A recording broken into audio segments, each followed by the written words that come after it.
Usually when we talk about like a medical diagnosis, there is this comforting expectation of precision. It feels like engineering. Oh, absolutely. It's very mechanical. Right. You break your arm, you go to the hospital, the doctor puts you in front of an x-ray machine, and boom, there it is. That jagged white line on the film. Yeah, the doctor just points to it and gives you the verdict. It's broken or it's not broken. Exactly. It's entirely binary. And I think the human mind just craves that sort of clarity. hmm We want the world to be visible, categorized, and solvable. Right, because you see the break, you put a cast on it, and the narrative just makes sense. You have a problem, you get a fix. But then you step out of the clinic Mhm. and you look out into the world of human history. You look at this massive, sprawling landscape of human suffering. It's just chaotic. It really is. Yeah. Our collective mistakes, our deep systemic flaws, the sheer chaos of centuries of war and famine and betrayal, and suddenly that x-ray machine is completely useless. Yeah, you can't x-ray human history. Right. We are looking at a diagnostic landscape that is honestly incredibly murky. It is the absolute definition of diagnostic muddy waters. I mean, when you observe the human condition from a historical bird's eye view, finding a clean line of causality or purpose feels impossible. Totally impossible. To the naked eye, the timeline of humanity just looks like a series of terrifying accidents, like desperate reactions and frantic, last-minute improvisations by whoever or whatever might be in charge. Which brings us to today, because today we are actually looking at a blueprint that claims to map out that exact murky landscape. And it is quite a blueprint. It really is. It's a framework that argues the chaos of human history is actually a flawlessly executed plan, designed before the physical universe even existed. Which is just a massive claim to make. Huge. So we are taking a deep dive into a comprehensive theological essay, and it comes with a remarkably detailed infographic. Both are titled The Predetermined Plan of Redemption by Chris R. Velasquez. And I just have to say, the scope of the material we are analyzing today is staggering.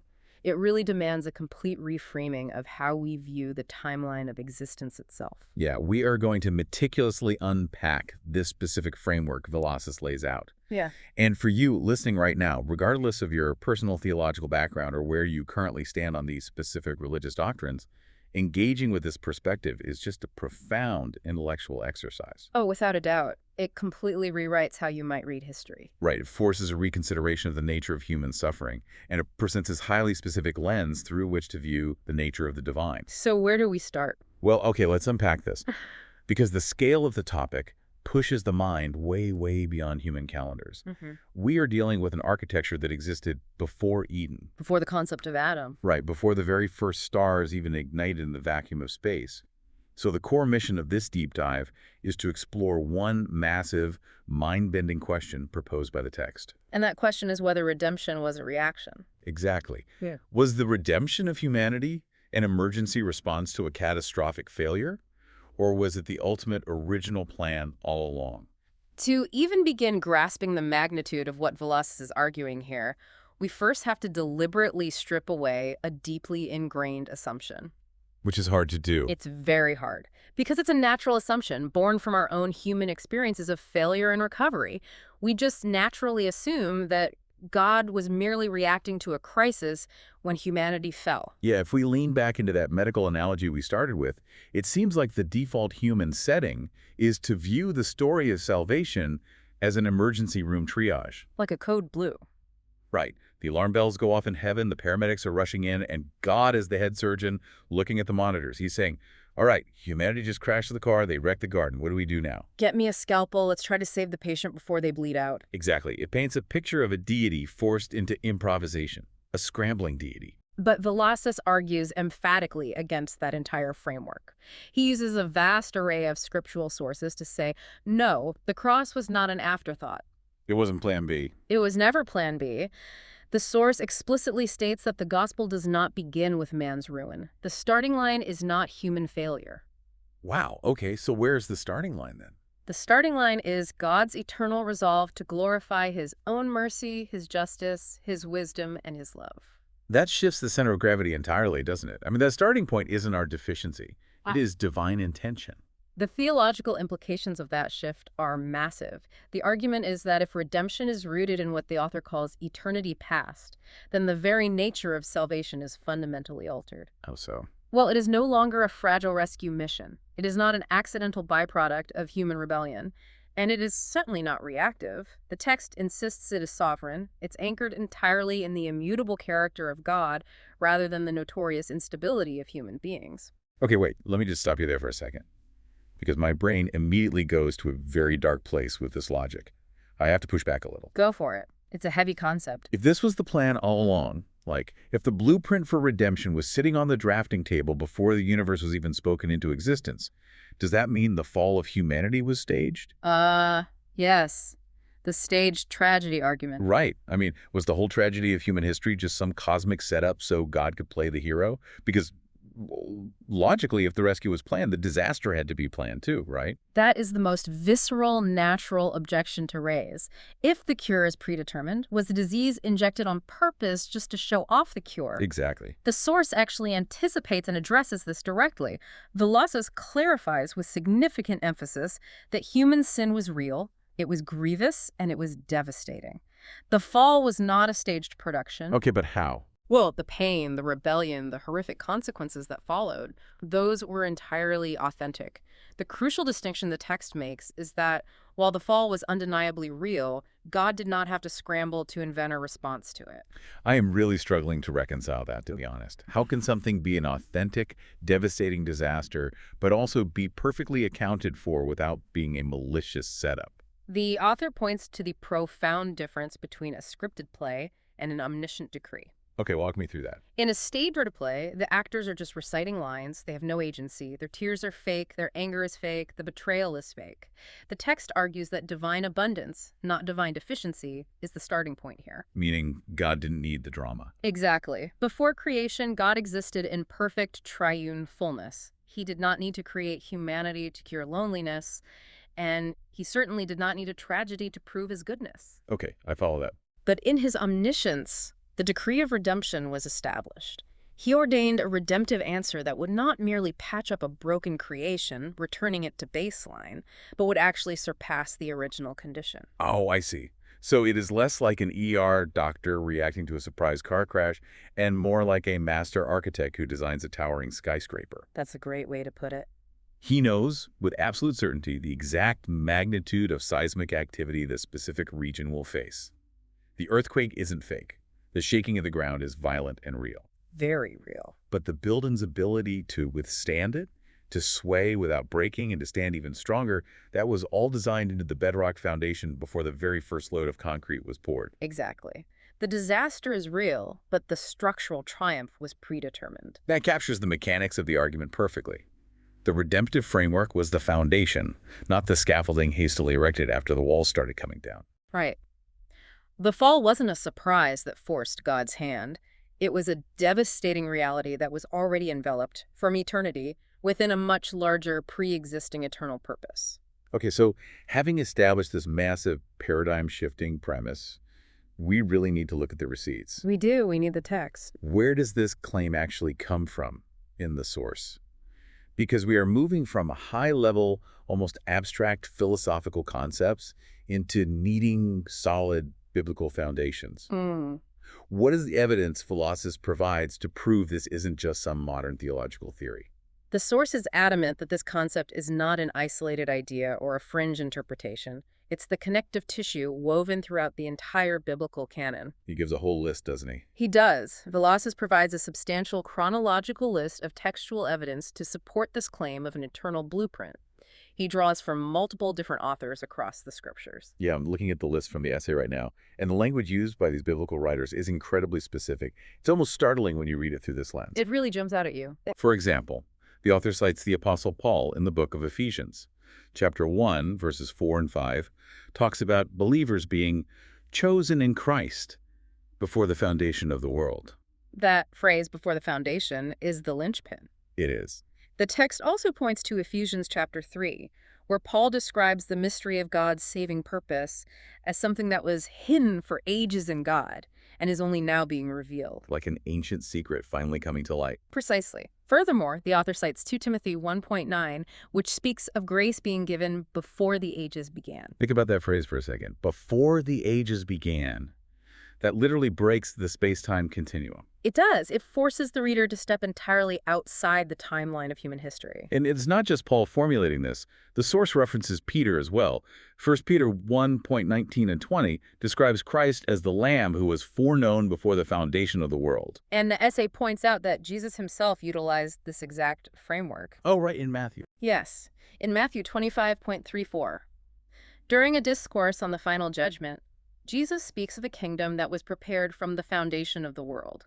He does not say a kingdom that was built in response to human history. He says prepared from the foundation. Exactly. And the infographic that accompanies the essay really leans into the book of Revelation to hammer this home. Yeah, it highlights chapters 13 and 17, mentioning names written in the book of life from the foundation of the world. Plus, there is this prominent quote on the graphic from Acts 15 Wayne Head that says, "Known unto God are all his works from the beginning."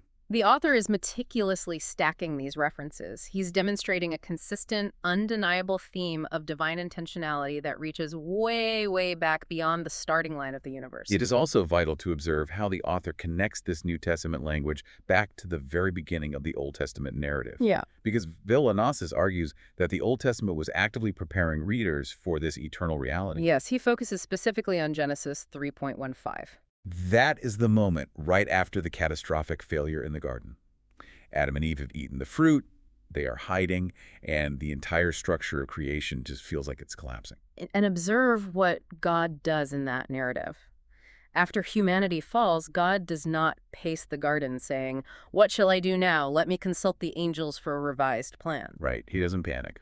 Instead, he immediately announces the promise of a coming seed who will crush the serpent's head, even while suffering a wound to his own heel in the process. The proto-evangelium. Exactly. The author argues that this first gospel promise is not God instituting a backup measure.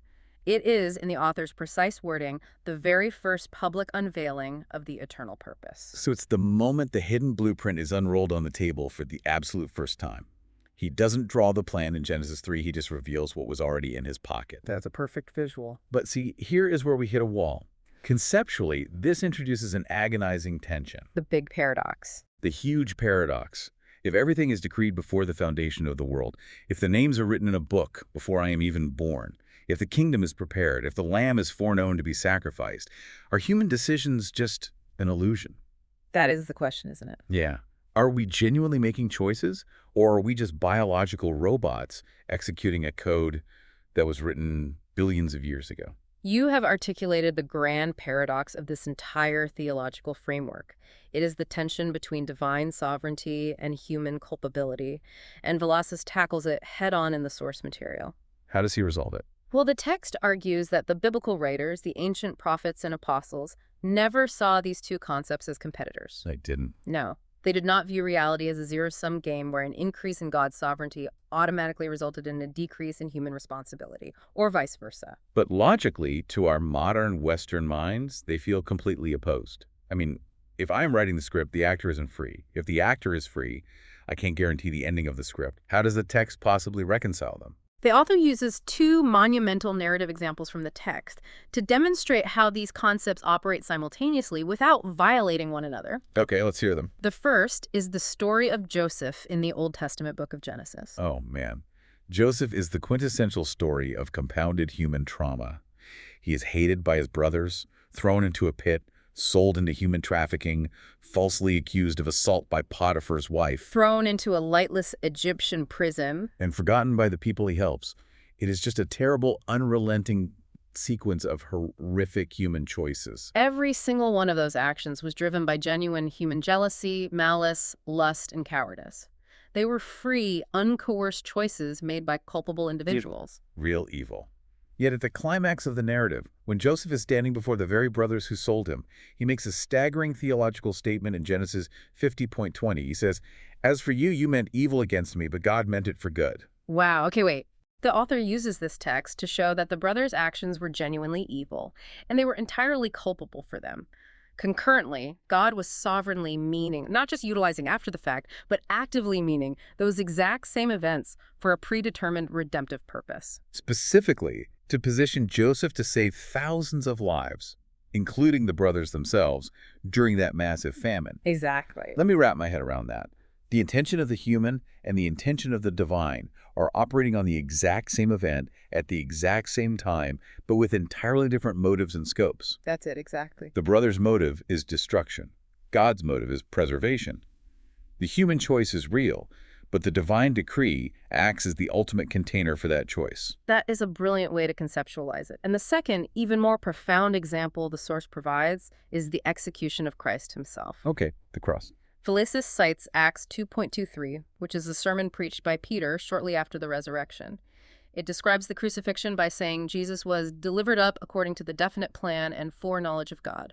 Which is the absolute peak of the sovereign decree side of the paradox, the ultimate predetermined event. Exactly. But Peter does not end the sentence there. He continues in the exact same breath. This Jesus, delivered up according to the definite plan and foreknowledge of God, you crucified and killed by the hands of lawless men. And there's the peak of human culpability. The author argues that at the cross, divine sovereignty and human responsibility converge perfectly. The betrayal by Judas, the cowardly trial by Pilate, the physical brutality of the crucifixion, these were the real, highly culpable acts of lawless men making real choices based on their own corrupt desires. Yet simultaneously, it was the exact, flawless unfolding of God's definite, eternal plan. Precisely. It is not a script where the actors are forced at gunpoint to say lines they don't mean. It's a reality where the actors are making their own genuine, deeply flawed choices. But the author of the narrative is so infinitely sovereign, so vastly intelligent, that those very rebellious choices are the exact materials that perfectly construct his pre-written ending. It really bends the mind to its limit. It really does. And I feel like to even begin to process how God could decree this before time, we have to fundamentally understand what the author means by the phrase before time. Which requires us to redefine our very concepts of time and knowledge. This brings us to the deep theological engine room of the source text. Let's get into that drafting room, because if we are going to understand the blueprint, we have to understand the nature of the architect. The text makes a pointed effort to state that eternity is not guessing. Right. Because when we hear the phrase eternity past, I think our default human setting is to imagine a really, really long chronological timeline. And God is just standing way, way back at the very beginning of the line, squinting into the far future, trying to anticipate what we're going to do. The author explicitly warns against that specific visualization.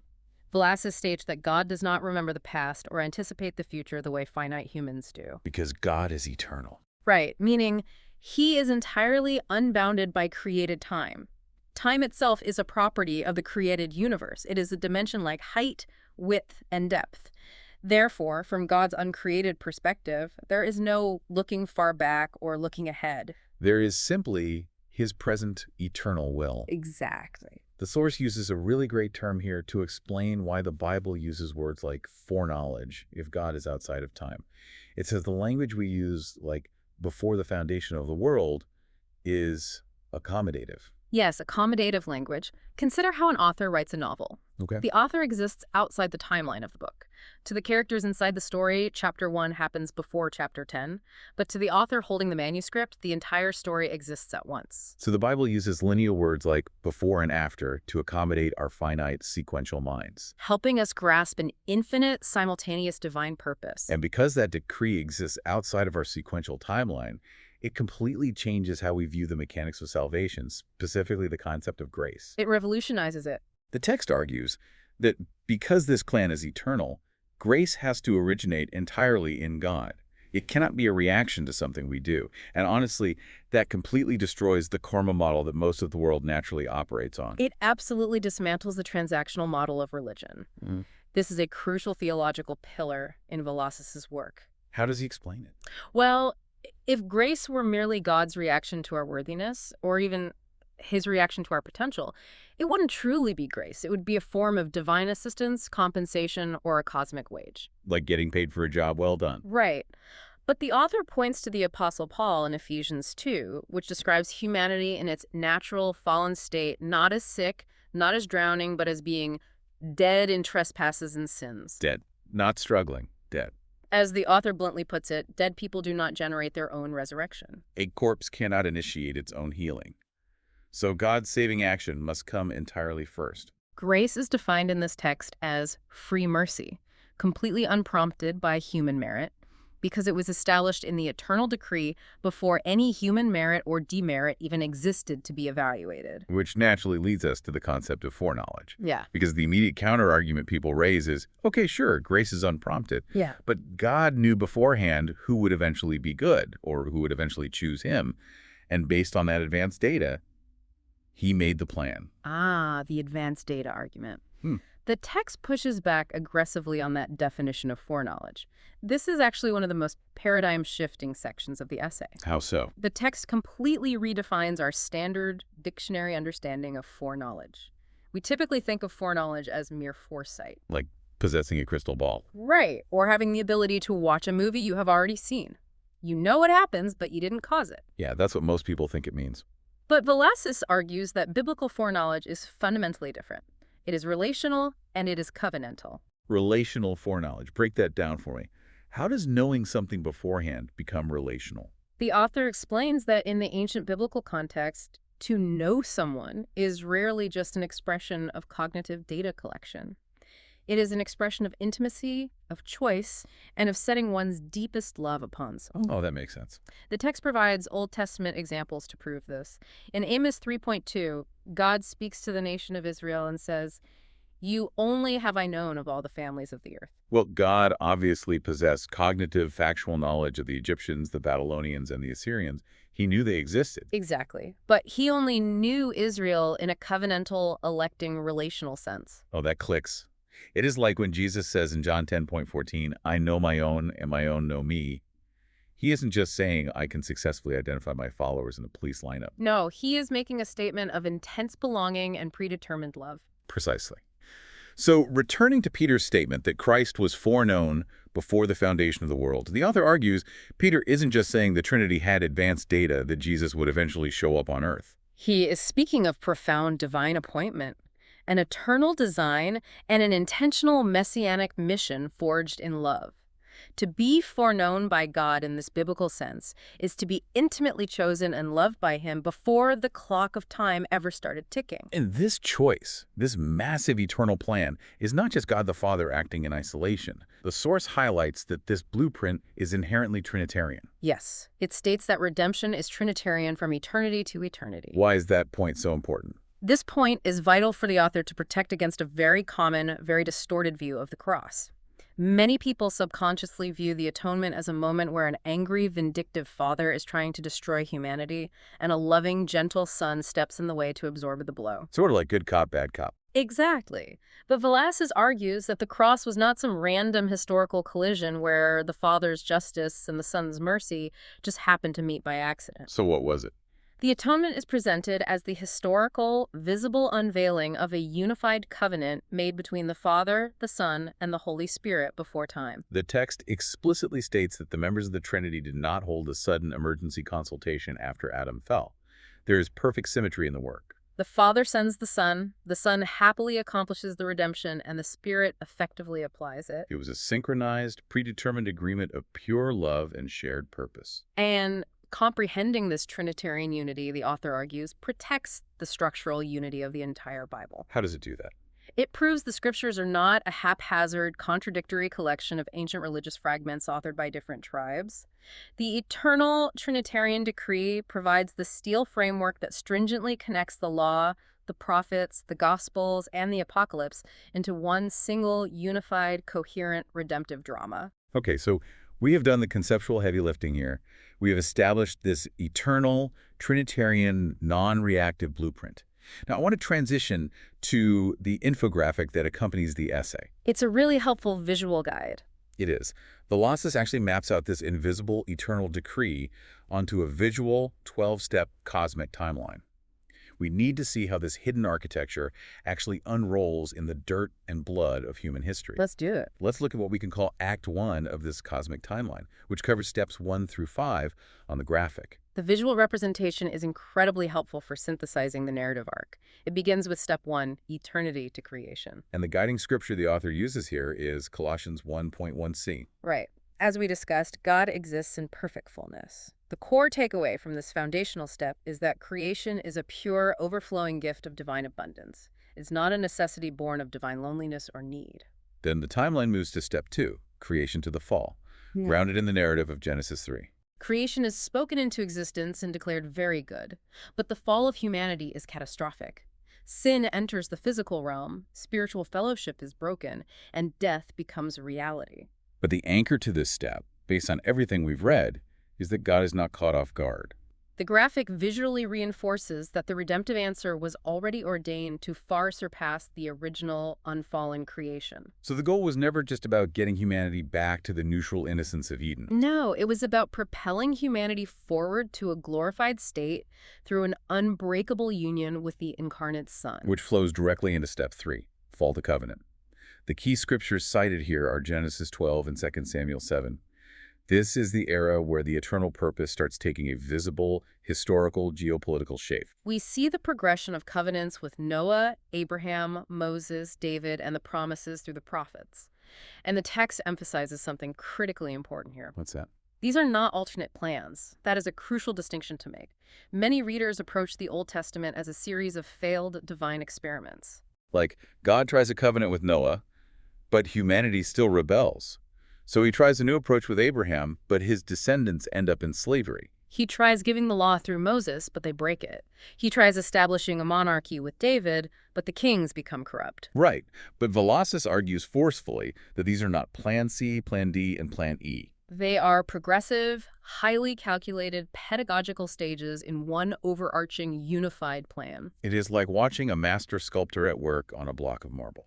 First, the rough, broad strikes with a large chisel to get the basic outline, then switching to finer tools to establish the broad features. And finally, using the most delicate instruments for the detailed refinement, it is all the same sculpture, just different stages of revelation. That brings us to step 4, covenant to redemption. This is the absolute gravitational center point of the timeline, guided by Galatians 4.4 and 1 Corinthians 15. The eternal decree finally steps out of the shadows and becomes visible, touchable history in the person of Jesus of Nazareth. And observe how the author describes Jesus' specific role in this step. He does not just bring a new teaching, he actively fulfills everything that came before him. He is the perfectly obedient Son. He is the true Adam who actually resists temptation in the wilderness, succeeding where the first Adam failed in the garden. He is the true David who defeats the ultimate giant of death. He is the true final temple where God and humanity meet. He is the consummation of all those previous covenantal stages. The cross and the empty tomb are the nexus where the eternal decree explodes into a visible historical event. And from the triumph of the resurrection, we hit step 5, redemption to kingdom, Matthew 28 and Acts 2. The risen Lord is reigning now. The kingdom of God is inaugurated on earth. But the source introduces a very specific, nuanced theological phrase here. The kingdom is already, but not yet consummated. The tension of the already and not yet. Exactly.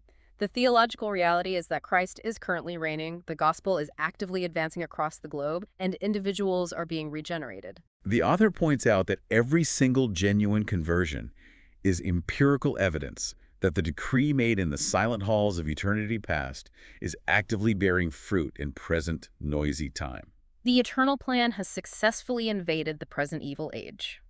If you are listening to this, I want you to try and view history through this specific lens. Imagine viewing the timeline not as a meaningless sequence of wars, treaties, plagues, and political cycles. But as what the author calls a singular covenantal movement. It is a profound psychological paradigm shift. This 12-step structure is explicitly designed to prove that the Bible is a single coherent drama moving toward a fixed conclusion. It all has a trajectory. It does. But hold on, because if we are currently living in step 5, if the kingdom is truly here and the king is actively reigning, we have to acknowledge reality. We have to look out the window. We do, because the world is still profoundly broken. There is still pediatric cancer, there is still genocide, injustice, and staggering emotional suffering. It's undeniable. If the ultimate plan has successfully invaded the present age, why does it feel like we are still stuck in the mud? Why is there still a war going on outside? That painful experiential tension is exactly why the timeline does not stop at step 5. The reality of the modern believer's experience is deeply addressed in what we can categorize as Act 2 of the cosmic timeline, moving from step 6 through to the final consummation. Okay, let's walk through the second half of this infographic to understand that framework. Step 6 is titled Kingdom to Exile. And the biblical reference is 1 Peter 2.11. This step addresses that already but not yet tension directly. Velasis explains that even after experiencing redemption, the church, the collective body of believers, experiences a profound state of exile. Peter describes believers as being sojourners and exiles in the world, but not of it. We possess the down payment of the Holy Spirit, yet we still groan inwardly. Believers are justified before God, yet they still suffer relational rejection, physical weakness, disease, and ultimately, physical death. You know, a great analogy for this already but not yet phase is the period between D-Day and VE Day in World War II. Oh, that's a perfect parallel. Right. The decisive battle on the beaches of Normandy was won. The beachhead was established, and the outcome of the war was essentially guaranteed. But there were still months of brutal, agonizing fighting in the trenches before the final surrender. The exile isn't a sign that the plan failed. It is a designed phase of the conflict. The text notes that this exile phase serves a purpose.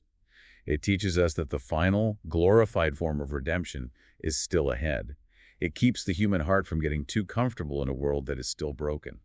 And that tension inherently points us toward step 7, exile to restoration. Relying on majestic prophetic passages like Jeremiah 31 and Ezekiel 36. Yes. The author emphasizes the unbreakable promise of cosmic renewal, and there is a vital, often missed theological correction embedded here. What's that?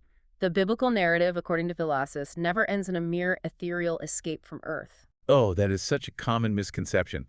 I feel like the popular cultural conception of heaven is that the ultimate goal is to shed our dirty physical bodies, escape this doomed planet, and float around as disembodied spirits on clouds playing harps for eternity. It's basically Platonism, not biblical theology. The source insists the goal is actually the healing of creation. It is an embodied physical restoration of the material world. The physical resurrection of Jesus Christ is presented as the first fruits, the prototype of this coming physical restoration. The ultimate goal of the predetermined plan isn't the abandonment of the physical universe, but its complete systemic redemption, which leads into step 8, Messiah to church. Guided by Ephesians 1.22 and 23.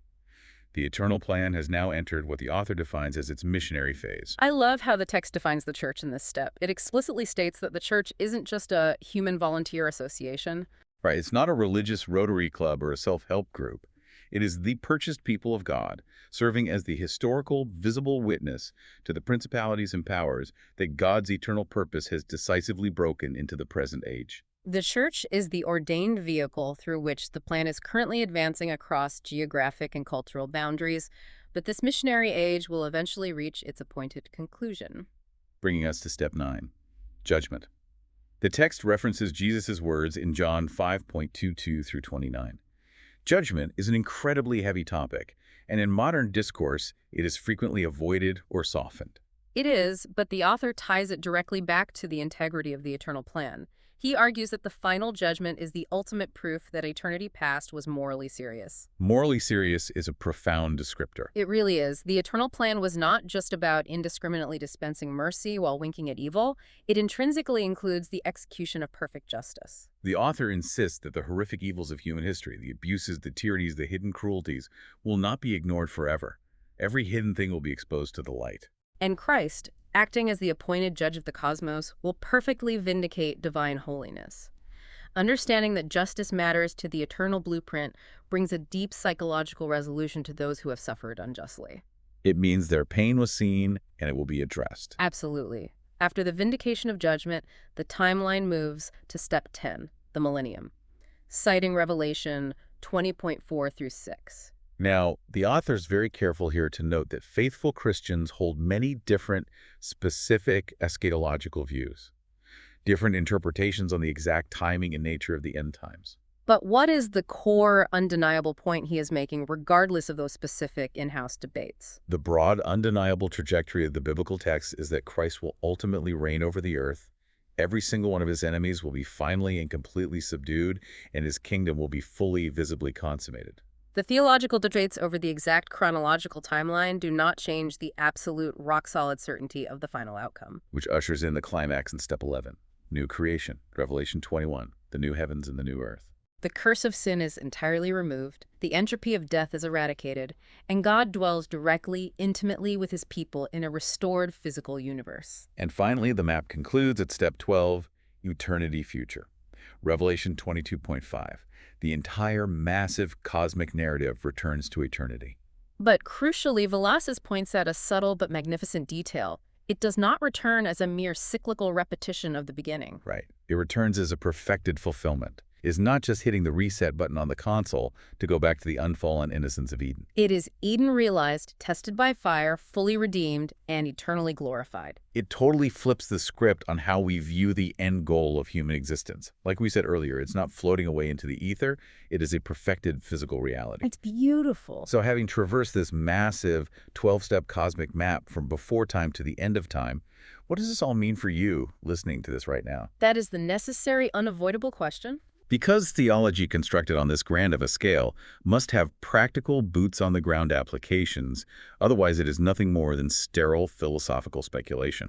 And the author recognizes this danger, dedicating a significant portion of the text to grounding the towering concepts of the eternal into the grit of the practical. Let's bring this massive cosmic scale down to our daily routines. The source outlines several key areas of practical implication, starting with personal assurance. And the anchor verse provided here is Philippians 1.6, where Paul writes, "He who began a good work in you will bring it to completion." Velazquez argues that if your salvation fundamentally rests on God's eternal purpose, a plan drafted before the stars were formed, then your personal confidence should not be riding a daily roller coaster based on your fluctuating emotional mood. Or your inconsistent moral performance or the shifting circumstances of your life. That is a massive psychological relief. It truly is. The text states that personal assurance is grounded first and foremost in God's faithfulness, not our own grit.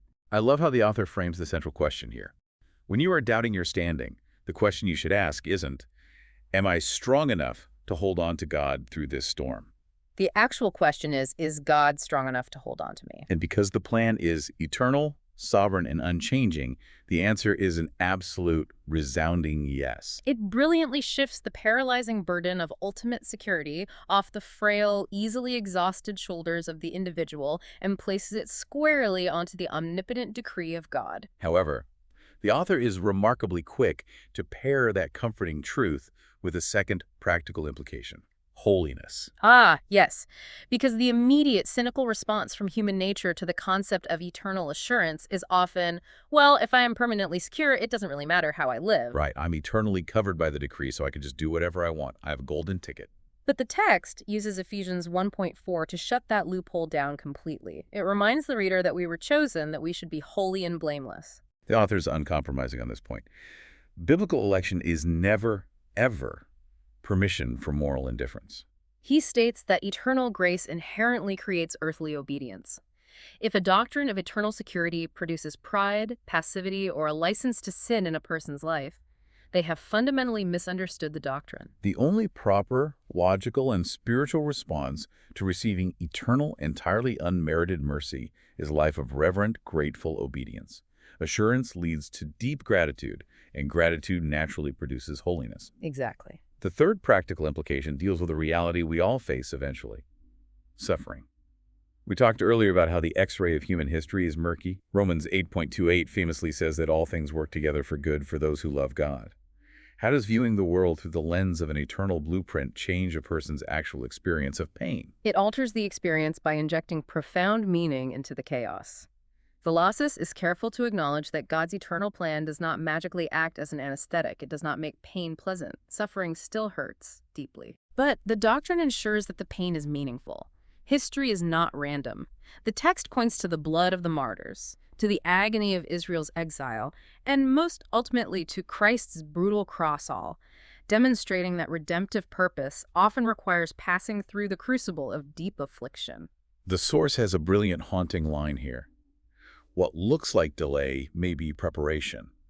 What feels like loss may be instrumentation in God's wise hands. That is so powerful. It means the worst, most devastating moments of your life are not anomalies outside the blueprint. They might be the very chisels shaping the final glorious design. It provides an intellectual and spiritual architecture for human endurance.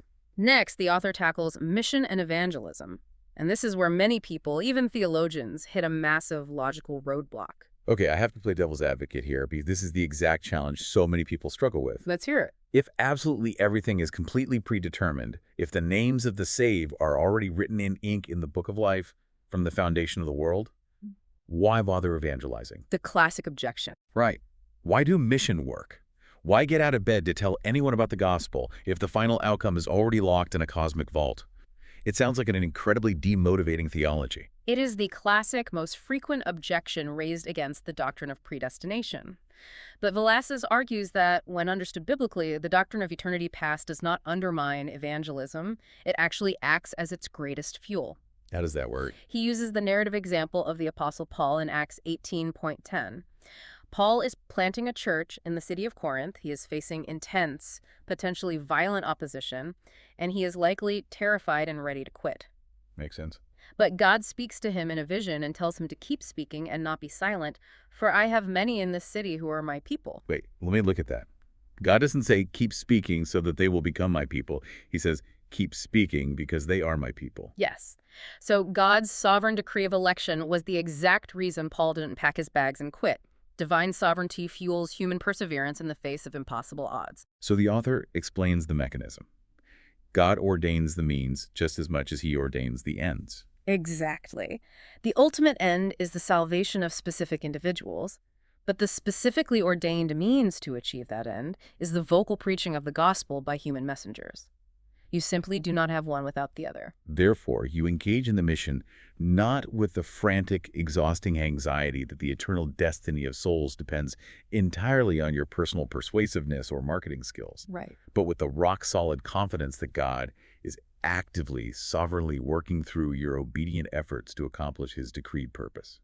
That is a brilliant paradigm shift. It takes the crushing pressure off the messenger, allowing them to sleep at night while still absolutely demanding their active boots-on-the-ground participation. The fifth practical application is directed at leadership, referencing Jesus' words in Matthew 20:26-28 about how whoever would be great must become a servant. How does this massive cosmic theology dictate how someone leads a local church, a business organization, or even just a family? Velazquez states that leaders grounded in this truth must learn to think teleologically. Let's translate that for everyone. Thinking teleologically, it's the difference between driving a car by staring at the hood ornament versus driving by keeping your eyes fixed on the distant horizon. You are guided by the ultimate final purpose. Exactly. A teleological leader is not impulsive or reactionary.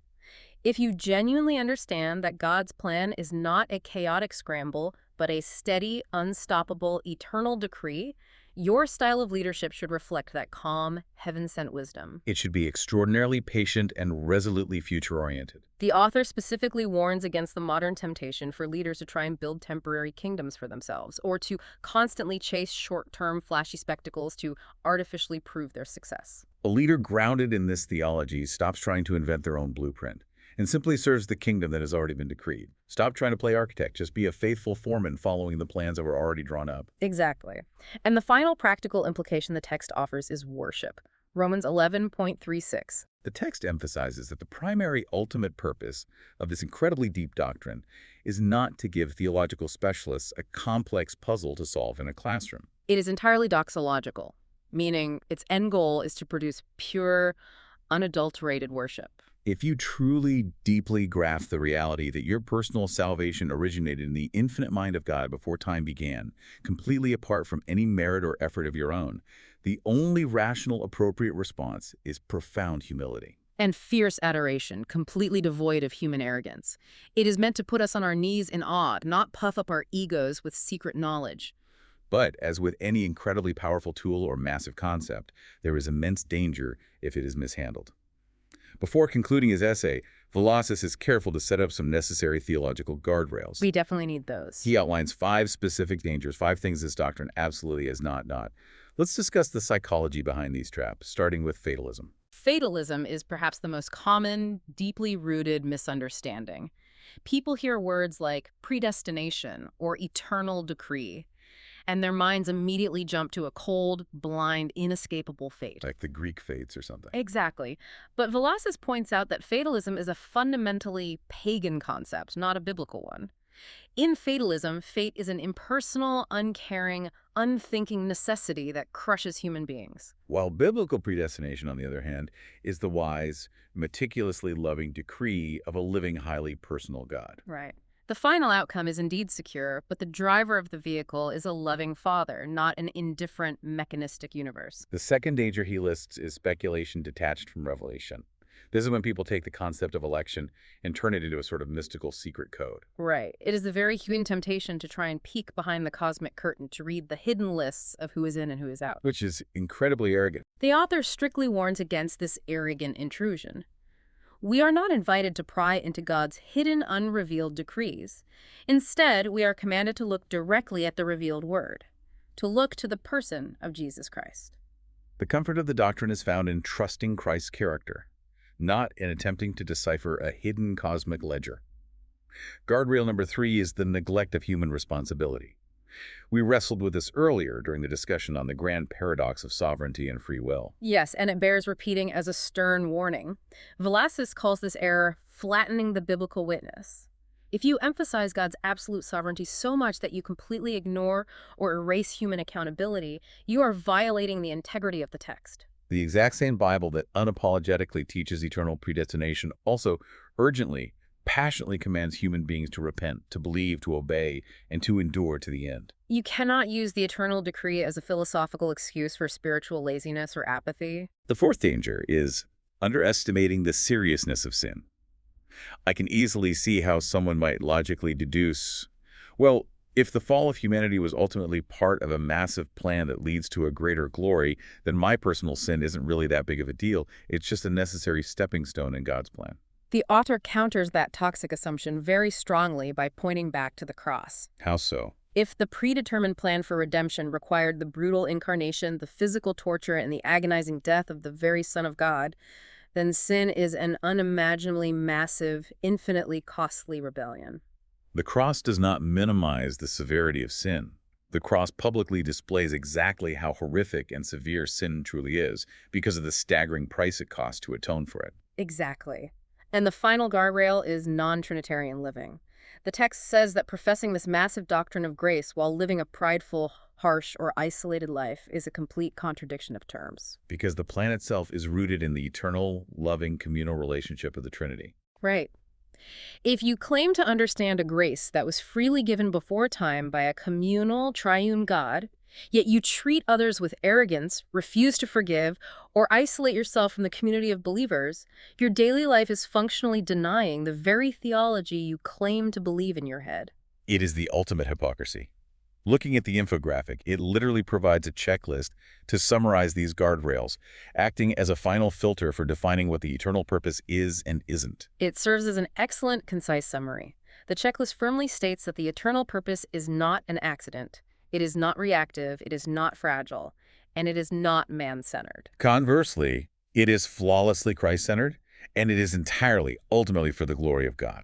That is a phenomenal synthesis of the sheer volume of material we have covered today. And we really covered a lot of ground. We have taken quite the journey on this deep dive. We started by completely shattering that intuitive but flawed Plan B emergency room myth. We waded through the deep, complex scriptural evidence from Paul, Peter, and Jesus himself. We navigated the tension of human culpability, traced that massive 12-stage cosmic timeline from before creation all the way to a perfectly restored eternity. And finally brought it all down to earth, examining how this hidden architecture changes our daily assurance, our approach to suffering, and our daily purpose. And through all of that complexity, the most resonant, enduring thought comes from Velasquez's own summary in the conclusion of the source text. He calls the doctrine of eternity past the hidden architecture of Christian hope. I think that is the perfect poetic encapsulation of everything we've discussed. It means that your personal salvation is not a lucky accident of history. Your whispered prayers are not just sound waves lost in a cold void. Your deepest suffering is not a meaningless sequence of chaotic random events. It is all part of an architecture older than the stars themselves. It's a beautiful thought. It really is. And I want to leave you with one final provocative thought to mull over as you go about your day. Think back to step 12 on that cosmic timeline eternity future. The author made a distinct point to say that the story returns to eternity, but not as a repetition of the beginning. It returns as a perfected fulfillment. The process doesn't just erase the history of the journey. It entirely redeems it. So if the grand narrative ends with a perfected fulfillment that incorporates the entire journey, Yeah. how does that change the way you view the scars, the failures, and the profound, agonizing struggles of your own life? Are they just ugly marks to be magically erased and forgotten at the end of time? Or are they the very raw materials, the very instruments being used right now by a sovereign, infinitely wise architect to build your own perfected future within this massive eternal design? That changes everything. If the X-ray of your life looks murky, maybe it's because you are looking at a masterpiece that is still under heavy construction. Thank you so much for joining us on this deep dive into the profound depths of the predetermined plan. We will catch you next time.